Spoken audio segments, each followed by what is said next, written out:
Hello twin flames, welcome to my channel and welcome to a daily energy check. Let's dive straight into the reading today. I have a really busy day. Beginning of December is usually full of Santa Claus activity, if you want to call it that way, because I do love to send postcards to my friends around the world.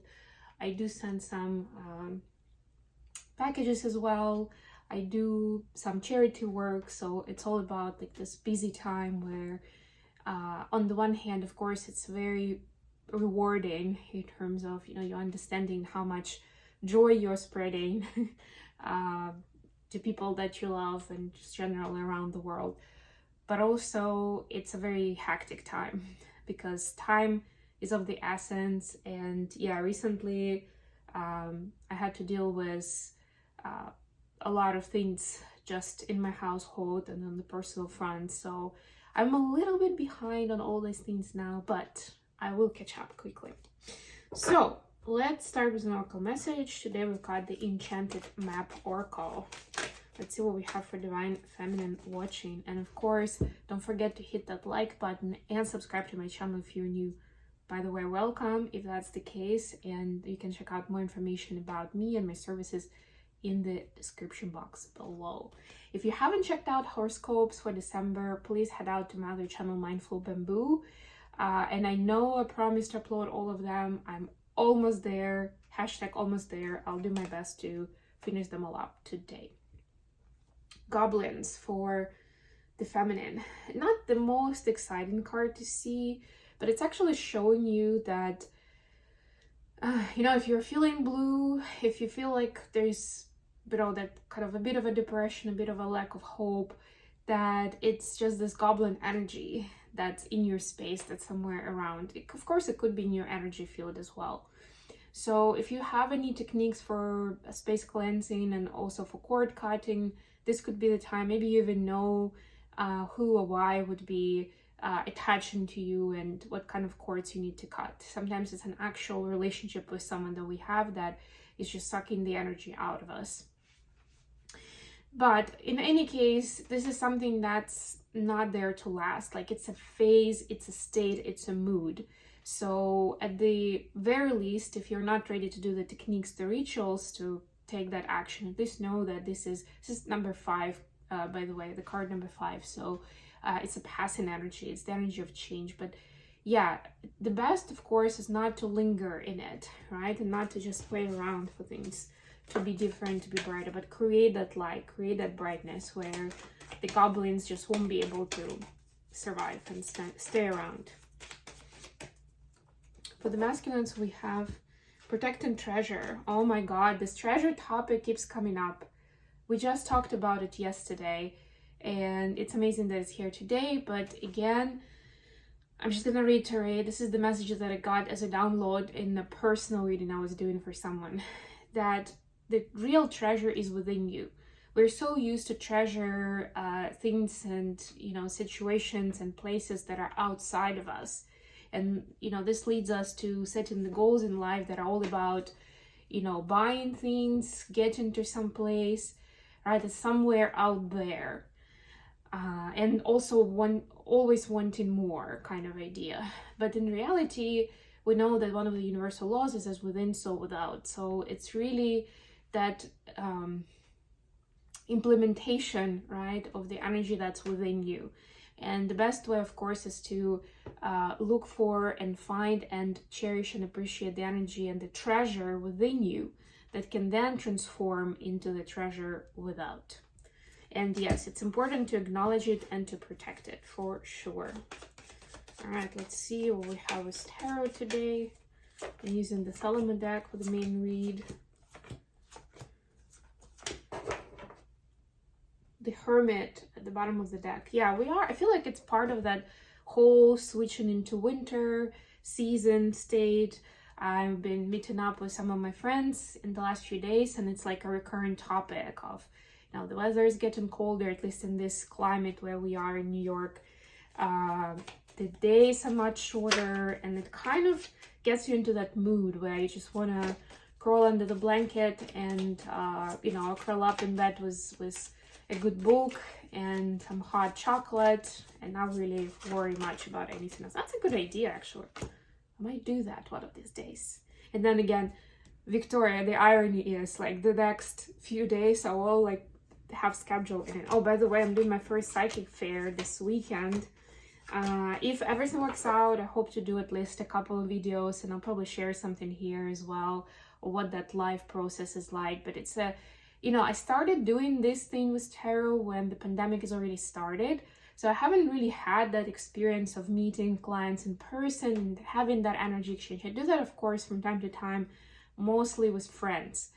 But it's not it's a rare thing for me anyway. So it will be very interesting to connect to new people that way in the real world. And it's a nice person, like good friend of mine, I would say, that's organizing this also. I know it's going to be a great energy, a great community out there. And yeah, if you're ever in New York and you want your personal reading to be done in person, just include that information in the email and we can make that happen. There is a chance it may be slightly more expensive, but not that much. And it's an interesting experience for me too, so we could arrange that. Chariot here for the clarifiers. Very interesting, right? Because it's a very opposite energy. Hermit is about being, is about listening, is about tuning in, is about finding truth. And Chariot is about moving forward, high speed, lots of ambition, let's just go for it, right? Like we got a great cause, right? Let's just move that way. So it's all about this balancing this yin and yang, so you don't get stale energy, like being in one place or the other, one energy or the other, right? Flow between them is just as important as finding your peace in each of them separately. So, wow, I love when this happens. For the feminines, we've got Three of Pentacles clarified by Three of Pentacles. So, feminines, what have you been doing lately for your light work, for your mission and purpose? Have you been doing much? To me, this is a lot about, like, there are different aspects of Three of Pentacles actually in each deck, in the card from each deck here. And to me, that's on the one hand, it's like doing your research and doing your own education to be able to really delve into your gifts and be able to offer value to other people, something that will make their life more fulfilling.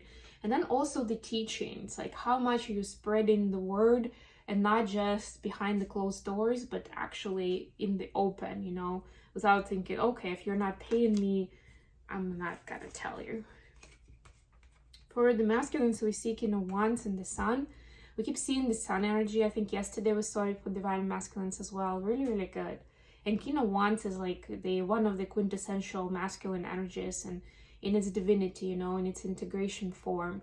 I love it so much. I also love that there is a feminine here in this deck with the Sun card. So it's like this, almost like the feminine represents sunshine in Divine Masculine's life, right? On so many levels. Like they think about their feminine and it lights up their day, and somehow things are better, and it puts a smile on their face, that kind of idea. And it helps them feel more masculine in their energy. How beautiful is that?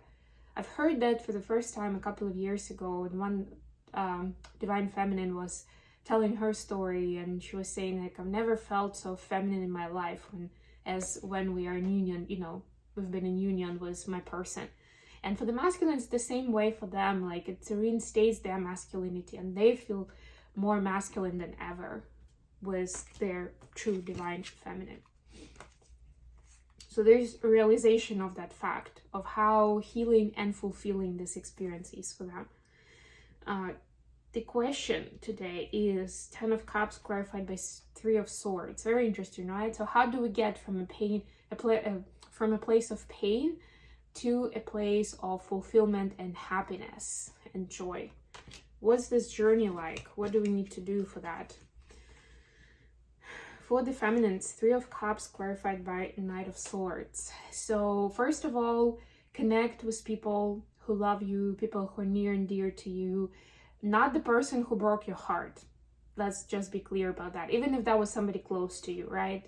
There should be somebody else who's in your corner, who will have your back, who will be able to, you know, go out with you on short notice and have some fun, or come over to your place and have dinner together or something, and just for the sake of it, just for the journey.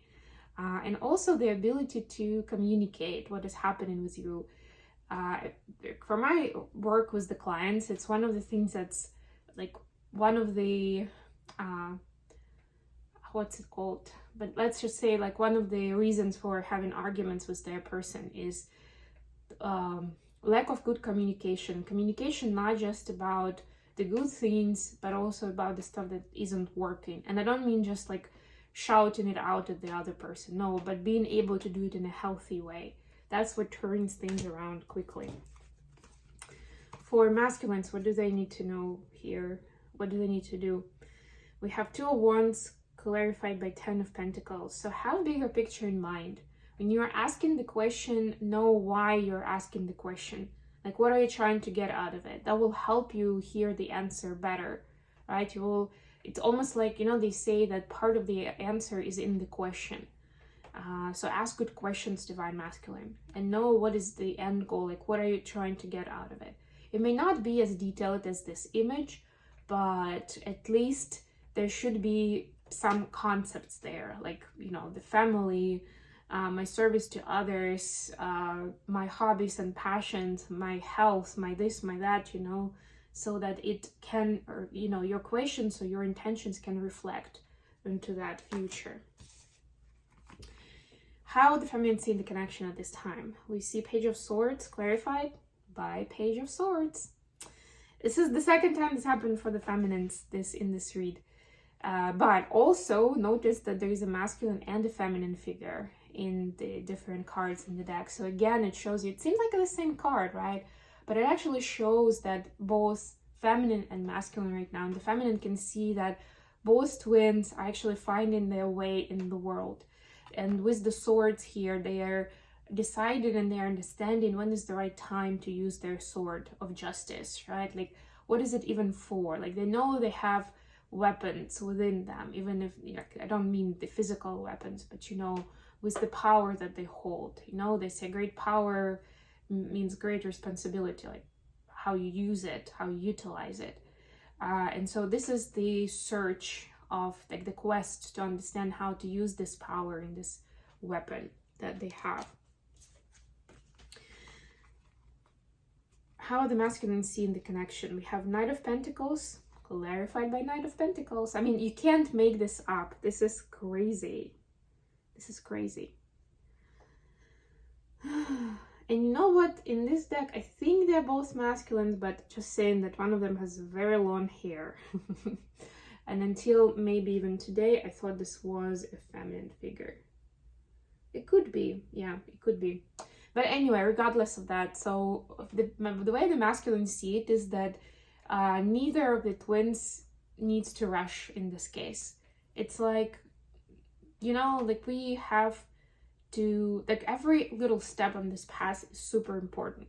And so the masculines understand that it is like that for them, and that's the reason why they don't want to rush the feminine either, right? Like, maybe in the ideal world they would like things to be further along on the path, but they also understand that it's a divinely guided path for a reason, right? Like, certain events are orchestrated to happen in a certain order at a certain point in time to make the right impact, or the twins are in the right place at the right time to make an impact on the world, right? Like, all of that is precious. So it may seem like, you know, we're moving so slowly, like, oh my god, come on, it's a snooze fest. But it's actually behind the scenes, there's so much happening, and they respect that journey, even if they don't necessarily like it at the end of the day. Okay, I'm gonna end it here. Thank you so much for being with me. I love you all. Don't forget to like the video and subscribe to my channel and leave some comments. And until next time,